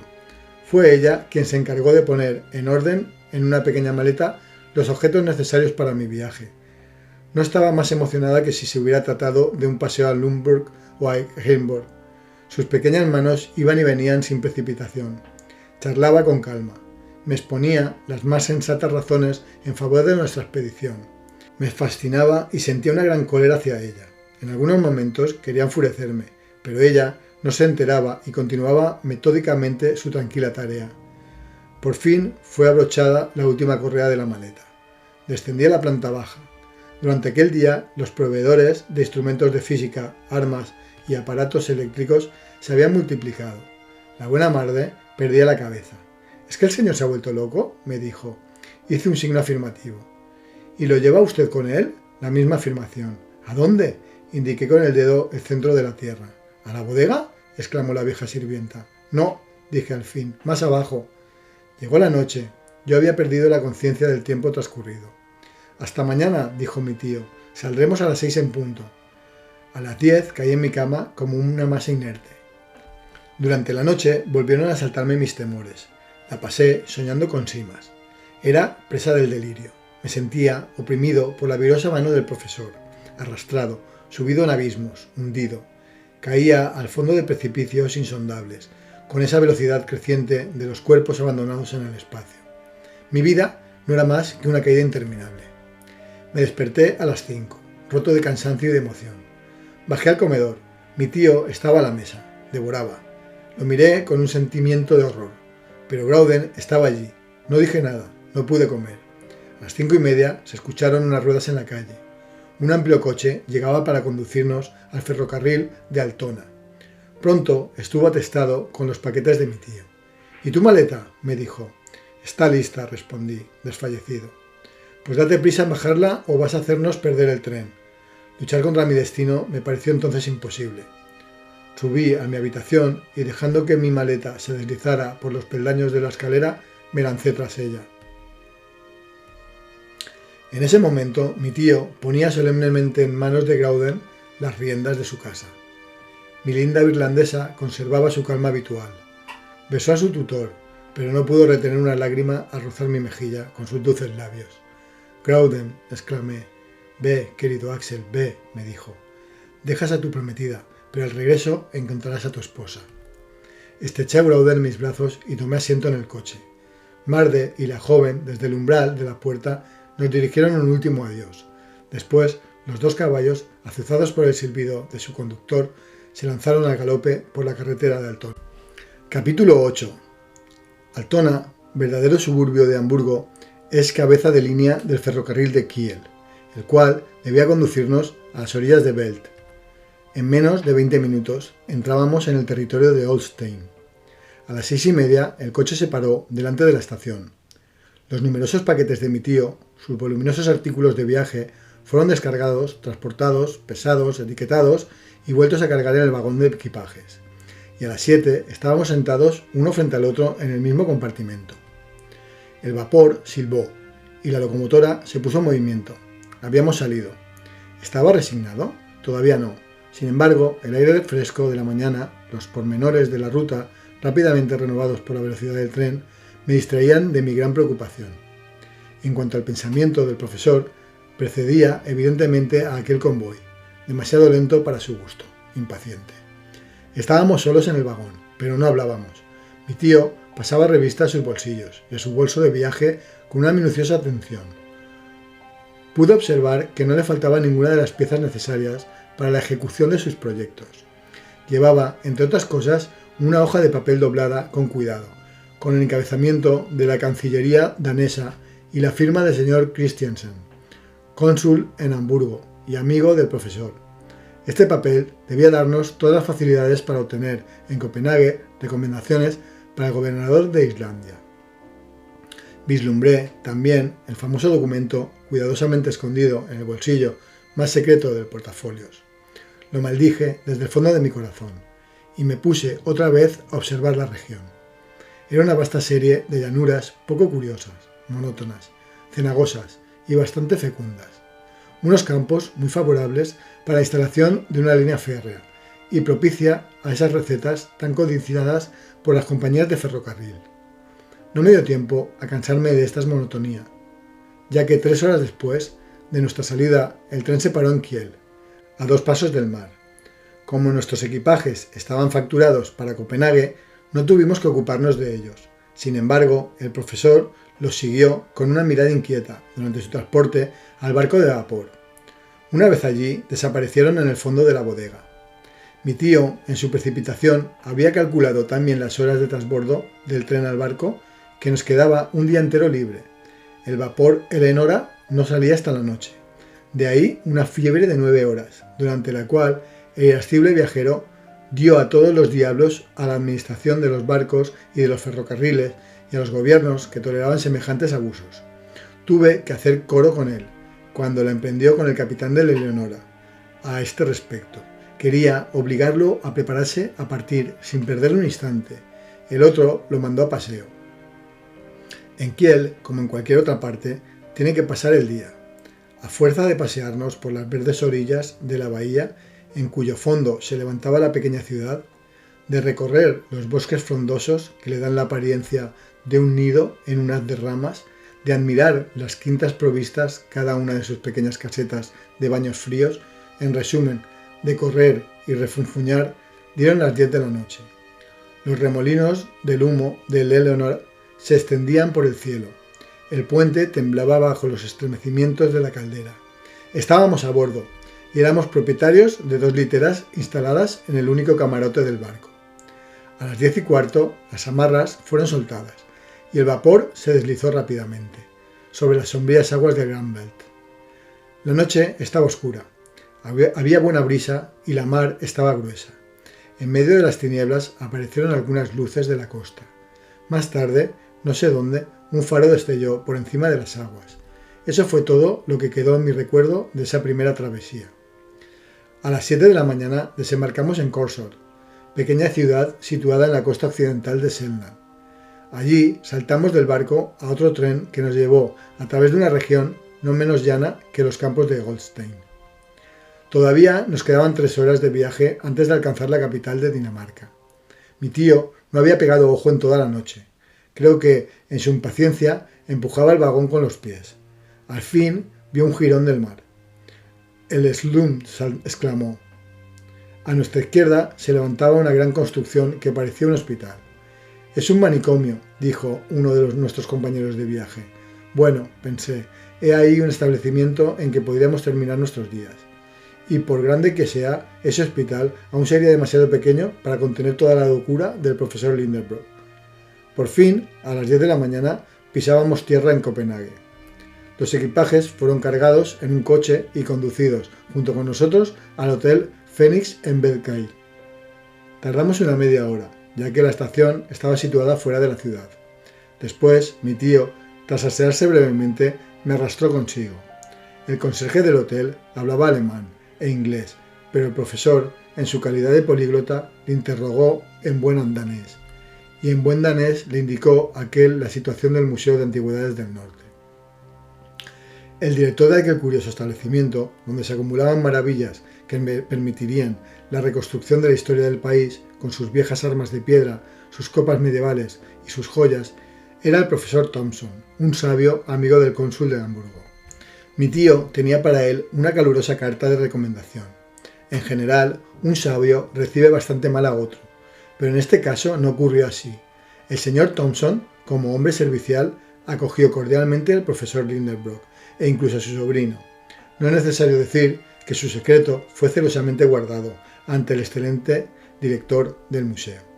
Simplemente queríamos visitar Islandia como aficionados desinteresados. El señor Thompson se puso enteramente a nuestra disposición y recorrimos los muelles en busca de un buque a punto de partir. Yo esperaba que no hubiera absolutamente ningún medio de transporte, pero no fue así. Una pequeña goleta danesa, la Valkyria, debía hacerse a la mar el 2 de junio rumbo a Reykjavik. El capitán, señor Harne, se encontraba a bordo. En su alegría, su futuro pasajero le estrechó la mano hasta titulársela. Aquel buen hombre se quedó un poco extrañado de semejante apretón. A él le parecía elemental ir a Islandia, puesto que era su oficio. A mi tío le parecía sublime. El digno capitán se aprovechó de este entusiasmo para hacernos pagar el doble por el pasaje de su navío, pero nosotros no reparábamos en detallitos. «Estén ustedes a bordo el martes a las 7 de la mañana», dijo el señor Hartnett, después de haberse embolsado un respetable número de billetes. Dimos las gracias al señor Thompson por sus servicios y regresamos al Hotel Phoenix. «Esto va bien, esto va muy bien», repetía mi tío. «Qué feliz casualidad el haber encontrado ese barco listo para zarpar. Ahora vamos a almorzar y después a visitar la ciudad». Fuimos a Kongen Night Town, plaza irregular donde existe un cuartelito con 2 inocentes cañones sujetos al suelo que no asustan a nadie. Muy cerca, en el número 5, había un restaurante francés, regentado por un cocinero llamado Vicent. Allí almorzamos bastante bien por el módico precio de 4 marcos cada uno. A continuación, me entraron ganas de recorrer la ciudad como un niño. Mi tío se dejaba pasear. Por lo demás, no vio nada, ni el insignificante Palacio Real, ni el bonito puente del siglo XVII que cruzaba el canal delante del museo, ni el inmenso cenotafio del Thorwalden, adornado con horribles pinturas murales y que en su interior encierra las obras de ese escultor, ni, en un parque bastante bello, el pequeño castillo de Rosenborg, ni el admirable edificio estilo Renacimiento de la Bolsa, ni su campanario, hecho con las colas entrelazadas de 4 dragones de bronce, ni los grandes molinos de las murallas, cuyas enormes aspas se hinchaban como velas de un arco bajo el viento del mar.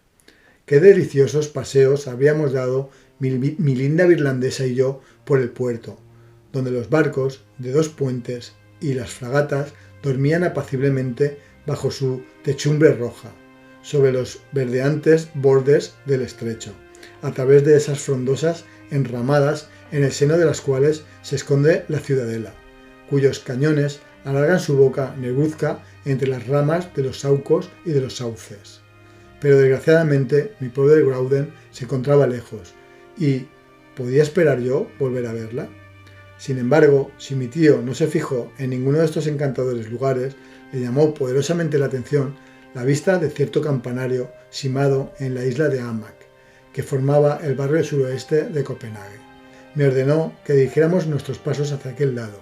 Subí en una pequeña embarcación de vapor que hacía el recorrido de los canales y en un instante atracó en el muelle de Doig Jark.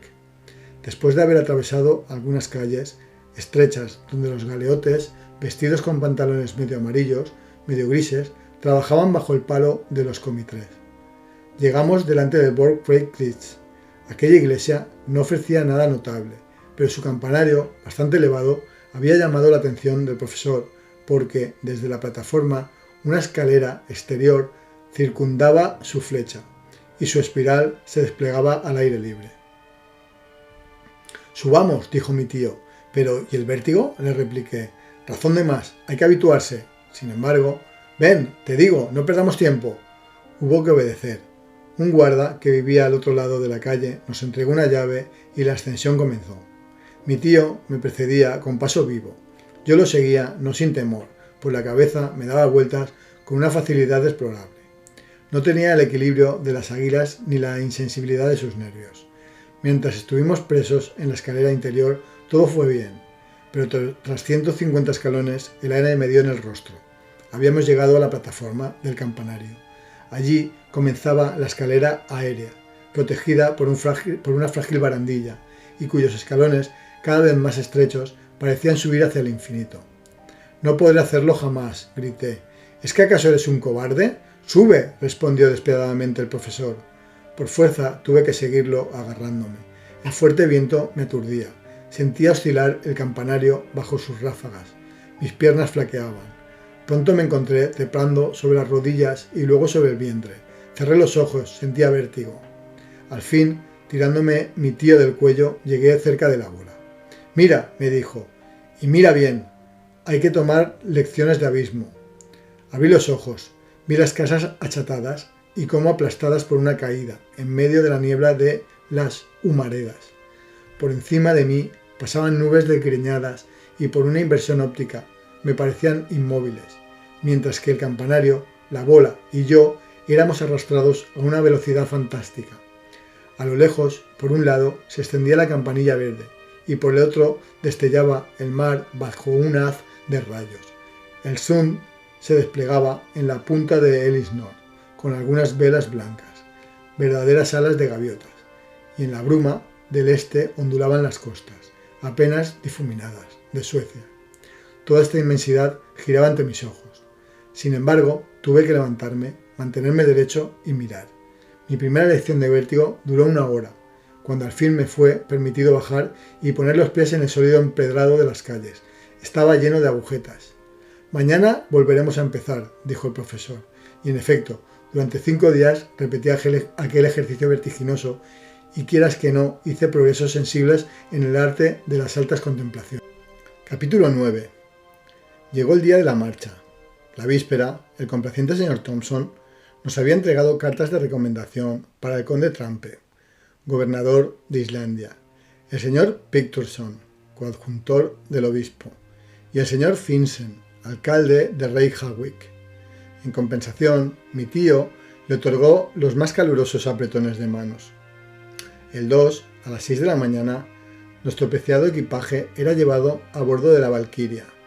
El capitán nos condujo a unas cabinas bastante estrechas colocadas bajo una especie de carroza. «¿Tenemos buen viento?», preguntó mi tío. «Excelente», respondió el capitán Harne. «Viento del suroeste. Vamos a salir del Sund casi con el viento en popa y a toda vela». Algunos instantes más tarde, la goleta, con el trinquete, la cangreja, la gavia y el juanete desplegados, aparejó y entró a todo trapo en el estrecho. 1 hora después, la capital de Dinamarca parecía hundirse en las olas lejanas y la Valquiria rozaba las costas de Elsinor. En el estado de nervios en que estaba, esperaba ver la sombra de Hamlet errando por la legendaria terraza. «Loco sublime», me decía, «tú nos darías sin duda tu aprobación, y es posible que nos siguieras para buscar en el centro del globo una solución a tu eterna duda». pero nadie apareció en las antiguas murallas. El castillo, por otra parte, es bastante más joven que el heroico príncipe de Dinamarca. Ahora sirve de suntuosa conserjería al portero de ese estrecho del Sund, por el que cada año pasan 15.000 navíos de todas las naciones. El castillo de Kronborg desapareció rápidamente en la bruma, así como la torre de Helsingborg, que se elevaba en la orilla sueca, y la goleta se inclinó ligeramente bajo el soplo de las brisas del Kattegat. La Valkyria era un buen velero, pero como un barco de vela no siempre se sabe qué puede ocurrir. Transportaba a Reykjavik carbón, útiles de menaje, alfarería, prendas de lana y un cargamento de trigo. Una tripulación de 5 hombres, todos daneses, era suficiente para manejarla. ¿Cuánto durará la travesía?, preguntó mi tío al capitán. Unos 10 días, respondió este último, si no encontramos demasiados vendavales del noroeste al pasar por la Feroe. Pero, en fin, ¿no existe el riesgo de tener retraso considerables? No, señor Lindelbock, esté tranquilo, llegaremos. Al anochecer, la goleta dobló el cabo Sangen, en la punta del norte de Dinamarca. Atravesó durante la noche el Skagerrak, costeó el extremo de Noruega por el cabo de Lindnes y salió al Mar del Norte. 2 días después teníamos a la vista las costas de Escocia, a la altura de Peterhead, y la Valkyria se dirigió hacia las Feroe, pasando entre las Orcadas y las Shetland. Pronto nuestra goleta fijé azotada por las olas del Atlántico. Tuvo que cinzaguear contra el viento del norte y no sin trabajo. Alcanzó las Feroe. El 8, el capitán, reconoció Miganes, la más oriental de estas islas, y a partir de aquel momento puso rumbo al cabo Portland, situado en la costa meridional de Islandia. La travesía no ofreció ningún incidente notable. Soporté bastante bien las adversidades del mar. Mi tío, para gran despecho suyo y aún mayor vergüenza, no dejó de sentirse enfermo. No pudo, por lo tanto, asediar al capitán Harne sobre la cuestión del Steenfels. Los medios de comunicación, las facilidades de transporte, tuvo que posponer esas explicaciones para su llegada, y pasó todo el tiempo tendido en su cabina, cuyos mamparos crujían a causa del fuerte bamboleo. Hay que reconocer que se mereció un poco su suerte. El 11 avistamos el cabo Portland. El tiempo, claro entonces, permitió distinguir el Myrdal Jökull, que lo domina. El cabo se compone de un grueso cerro de pendientes empinadas plantado solo en medio de la playa. La Valkyria se mantuvo a una distancia razonable de las costas, continuando hacia el oeste en medio de grandes rebaños de ballenas y tiburones. Pronto apareció una inmensa roca horadada de parte a parte, a través de la cual el mar espumoso batía con furia. Los islotes de Wetzman parecían surgir del océano, como un sembrado de rocas sobre una llanura líquida. A partir de ese momento, la goleta se alejó para doblar a buena distancia el cabo Reykjanes, que forma el ángulo occidental de Islandia. El mar, muy fuerte, impedía a mi tío subir al puente para admirar estas costas recortadas y azotadas por los vientos del suroeste. 48 horas después, al salir de una tempestad que forzó a la goleta a huir con las velas recogidas, vimos al este la baliza de la punta Sangen, cuyas peligrosas rocas se prolongan a gran distancia bajo las aguas. Un piloto irlandés subió a bordo y 3 horas más tarde la Valkyria fondeaba ante Reykjavik, en la bahía de Fasha. El profesor salió al fin de su gabina, un poco pálido, un poco descompuesto, pero siempre entusiasta y con una mirada de satisfacción en los ojos. La población de la ciudad, particularmente interesada por la llegada de un navío en el cual cada uno tenía algo que retirar, se agrupaba en el muelle. Mi tío tenía prisa por abandonar su prisión flotante, por no decir su hospital. Pero, antes de dejar el puente de la goleta, me arrastró a proa y me señaló con el dedo en la parte septentrional de la bahía una alta montaña con 2 picos, un doble cono cubierto de nieves eternas. «El Steenfels», exclamó, «el Steenfels». Luego, tras haberme recomendado con un gesto silencio absoluto, bajó al bote, que lo esperaba. Lo seguí y pronto pisábamos el suelo de Islandia. Primero apareció un hombre de buena figura, vestido con uniforme de general. Sin embargo, no era más que un simple magistrado, el gobernador de la isla, el señor barón Trampe, en persona. El profesor se dio cuenta inmediatamente de quién era.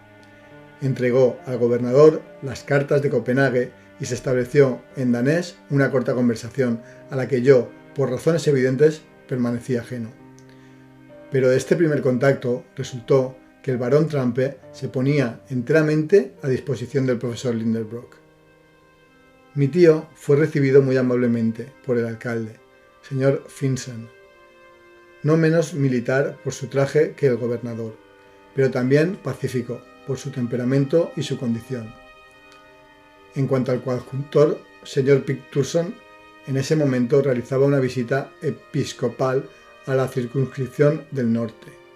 Debíamos renunciar por el momento a serles presentados, pero un hombre encantador y cuya cooperación nos resulte muy valiosa fue el señor Fridriksson, profesor de Ciencias Naturales en la escuela de Reykjavik. Aquel modesto sabio no hablaba más que islandés y latín. Vino a ofrecerme sus servicios en la lengua de Horacio, y yo sentí que estábamos hechos para comprendernos. En efecto, fue el único personaje con el que pude charlar durante mi estancia en Islandia. De las 3 habitaciones que componían su vivienda, aquel hombre excelente puso 2 a nuestra disposición, y pronto estuvimos instalados con nuestros equipajes, cuya cantidad extrañó un poco a los habitantes de Reykjavik. Bien, Axel, me dijo mi tío, esto marcha, y lo más difícil ya está conseguido. ¿Cómo lo más difícil?, exclamé. Sin duda, ya solo nos queda descender. Si se lo toma usted así, tiene razón, pero en fin, después de haber bajado, tendremos que volver a subir, me imagino. Oh, eso no me preocupa en absoluto. Veamos, no hay tiempo que perder. Voy a ir a la biblioteca. Puede que encuentre allí algún manuscrito de Sagnussen y me gustaría consultarlo. Entonces, mientras tanto, voy a visitar la ciudad. ¿No hará usted lo mismo? Oh, eso solo me interesa medianamente. Lo interesante en esta tierra de Islandia no está arriba, sino abajo. Salí y erré al azar. No hubiera resultado fácil perderse en las calles de Reykjavik. No me vi, pues, obligado a preguntar el camino, lo que en el lenguaje de los gestos expone a muchas equivocaciones.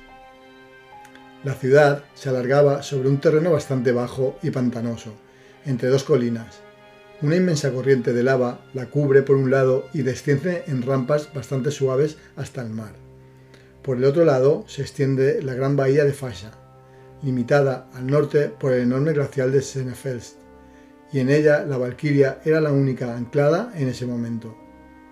De ordinario, los guardapescas ingleses y franceses se mantienen anclados en alta mar, pero en ese momento se encontraban de servicio en las costas orientales de la isla.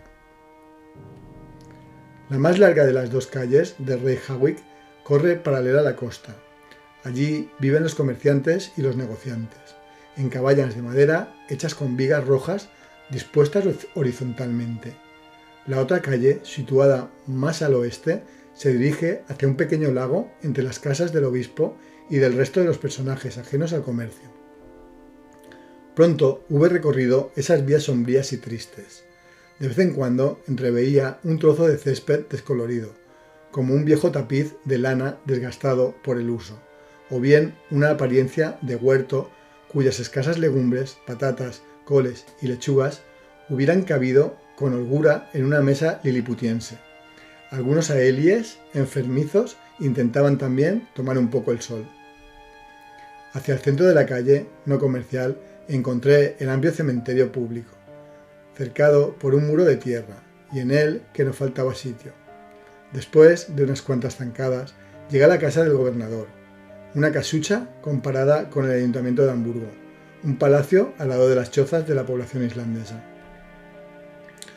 Entre el pequeño lago y la ciudad se levantaba la iglesia, construida según los gustos protestantes y levantada con piedras calcinadas cuyos gastos de extracción corren a cargo de los mismos volcanes, debido a los fuertes vientos del oeste. un tejado de tejas rojas evidentemente se dispersaría en el aire, con gran prejuicio de los fieles. Sobre una cercana elevación del terreno vi la Escuela Nacional, donde, como supe más tarde por nuestro anfitrión, se enseñaba hebreo, inglés, francés y danés, 4 idiomas de los cuales, para vergüenza mía, yo no conocía ni la más mínima palabra.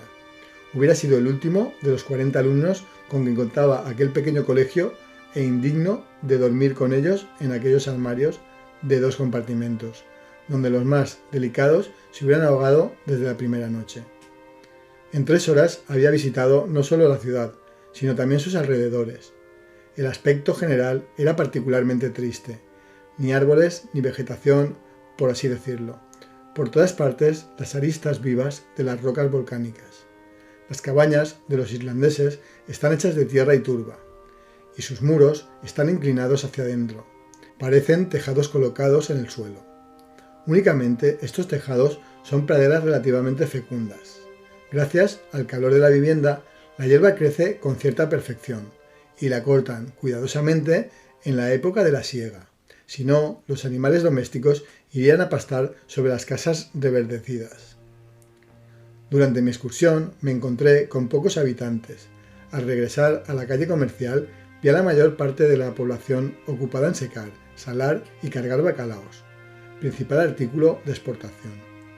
Los hombres parecían robustos pero pesados, una especie de alemanes rubios de mirada pensativa, que se sienten un poco al margen de la humanidad. Pobres exiliados relegados a esta tierra de hielo, de los cuales la naturaleza hubiera debido hacer esquimales puesto que los condenaba a vivir en el límite del círculo polar. Intenté en vano sorprender una sonrisa en su rostro. A veces reían por una especie de contradicción involuntaria de los músculos, pero no sonreían jamás. Su ropa consistía en un vasto chaquetón de lana negro, conocida en los países escandinavos con el nombre de badmel, un sombrero de alas anchas, un pantalón con ribete rojo y un trozo de cuero doblado a manera de calzado. Las mujeres, de rostro triste y resignado, con un tipo bastante agradable pero sin expresión, iban vestidas con un corpiño y una falda de badmel oscuro.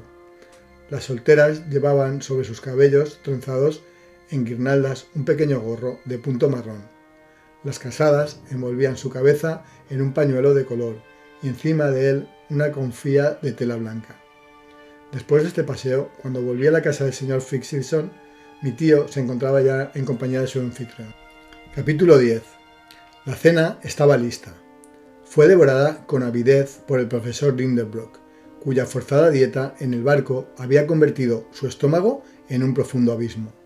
La comida, más danesa que islandesa, no tenía nada notable en sí misma, pero nuestro anfitrión, más islandés que danés, me hizo recordar a los héroes de la antigua hospitalidad. Me pareció evidente que estábamos más en nuestra casa que en la suya. La conversación se mantuvo en lengua indígena, en la que mi tío entremezclaba el alemán y el señor Fridriksson el latín, con el fin de que yo pudiera seguirla. Giró en torno a temas científicos, como corresponde a sabios, pero el profesor Lindenbrock se abstuvo a la más absoluta reserva y sus ojos me recomendaban a cada frase un silencio constante en lo tocante a nuestros futuros proyectos. De pronto, el señor Fridriksson preguntó a mi tío por el resultado de sus investigaciones en la biblioteca. «Su biblioteca», exclamó este último, «no tiene más que libros descabalados en estantes casi desiertos». «¿Cómo?», respondió el señor Fridriksson. «Poseemos 8.000 volúmenes, de los cuales muchos son apreciables y raros, obras en vieja lengua escandinava y todas las novedades de que nos surte Copenhague cada año». «¿De dónde saca esos 8.000 volúmenes?» «Por lo que he visto». «Oh, señor Lindenbrock, recorren el país. En nuestra vieja isla de hielo nos gusta estudiar. No existe un solo granjero ni un pescador que no sepa leer y que no lea. Pensamos que los libros, en lugar de enmohecerse tras una reja de hierro lejos de las miradas curiosas, están destinados a desgastarse bajo los ojos de los lectores. Así pues, esos volúmenes pasan de mano en mano, hojeados, leídos y releídos, y con frecuencia solo vuelven a su estantería tras un año o dos de ausencia. Y mientras tanto, respondió mi tío, con cierto despecho, los extranjeros. ¿Qué quiere usted? Los extranjeros tienen sus bibliotecas en su tierra, y ante todo es necesario que nuestras gentes del campo se instruyan. Les repito que el amor al estudio está en la sangre islandesa. En 1816 hemos fundado una sociedad literaria que marcha bien.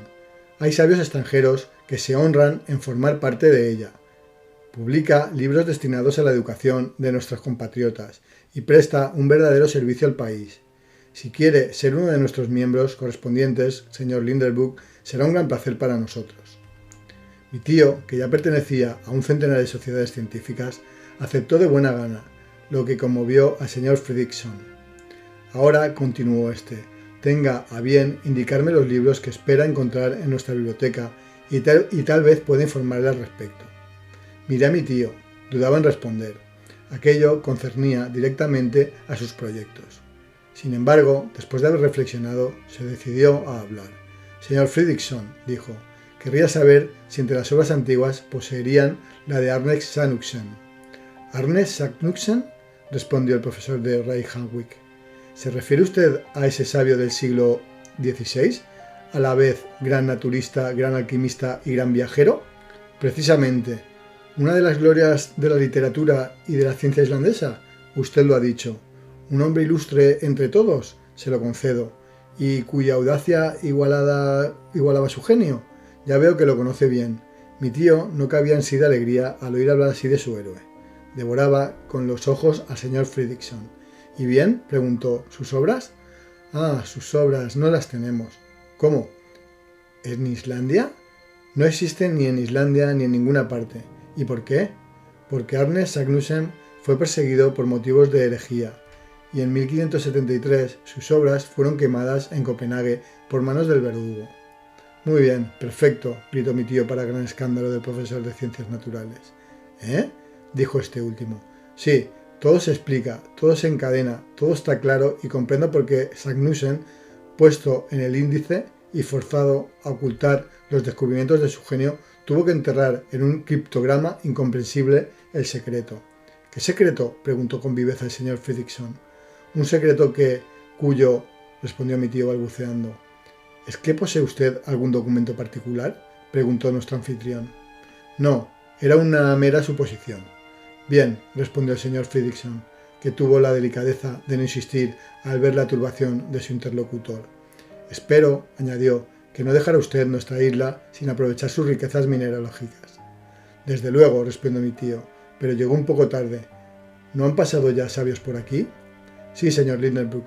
Los trabajos de los señores Olafsen y Polvelsen, ejecutados por orden del rey, los estudios de Troil, la misión científica de los señores Gaiman y Robert a bordo de la corbeta francesa La Recherche, y últimamente las observaciones de los sabios embarcados en la fragata La Reine Hortense han contribuido poderosamente al reconocimiento de Islandia. Pero créame, aún queda mucho por hacer. ¿Cree usted?, preguntó mi tío con un aire bonachón, intentando modelar el destello de sus ojos. Sí, cuántas montañas glaciares, volcanes poco conocidos quedan por estudiar. Sin ir más lejos, ¿ve esa montaña que se levanta en el horizonte? Es el Sneffels. Ah, dijo mi tío, el Sneffels. Sí, uno de los volcanes más curiosos y cuyo cráter raramente se visita. ¿Extinguido? Oh, extinguido desde hace 500 años. Pues bien, respondió mi tío, que cruzaba frenéticamente las piernas para no saltar.